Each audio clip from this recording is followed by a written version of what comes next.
సర్వసాధనహీనస్య పరాధీనస్య సర్వతః పాపపీనస్య దీనస్య శ్రీకృష్ణ శరణం మమ. సంసార సుఖ సంప్రాప్తి సన్ముఖస్య విశేషతః బహిర్ముఖస్య సతతం శ్రీకృష్ణ శరణం మమ.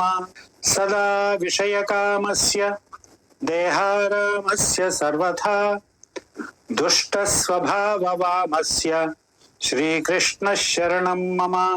సంసార సర్పదష్టస్య ధర్మభ్రష్టస్య దుర్మతేః లౌకిక ప్రాప్తి కామస్య శ్రీకృష్ణ శరణం మమ. విస్మృత స్వీయ ధర్మస్య కర్మ మోహిత చేతసః స్వరూప జ్ఞాన శూన్యస్య శ్రీకృష్ణ శరణం మమ. సంసార సింధుమగ్నస్య భగ్నభావస్య దుష్కృతేః దుర్భావలగ్న మనసః శ్రీకృష్ణ శరణం మమ. వివేక ధైర్య భక్త్యాది రహితస్య నిరంతరం విరుద్ధకరణాసక్తేః శ్రీకృష్ణ శరణం మమ. విషయాక్రాంత దేహస్య వైముఖ్యహృత సన్మతేః ఇంద్రియాశ్వగృహీతస్య శ్రీకృష్ణ శరణం మమ. ఏతదష్టక పాఠేన ఏతద్యుక్తార్థభావనాత్ నిజాచార్య పదంభోజ సేవకో అదైన్యమాప్నుయాత్. ఇది శ్రీ హరిదాసవర్య విరచితం శ్రీకృష్ణ శరణాష్టకం సంపూర్ణం. ఏం చెప్తున్నారు?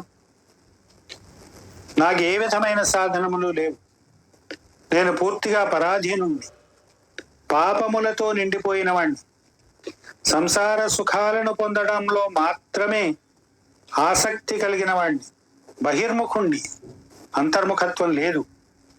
ఎప్పుడూ కూడా విషయాలలో పొర్లుతూ ఉన్నాను, ఈ దేహం యొక్క సుఖాని కోసమే ప్రాధాన్యం ఇస్తూ ఉన్నాను, దుష్ట స్వభావంతో ఉన్నాను.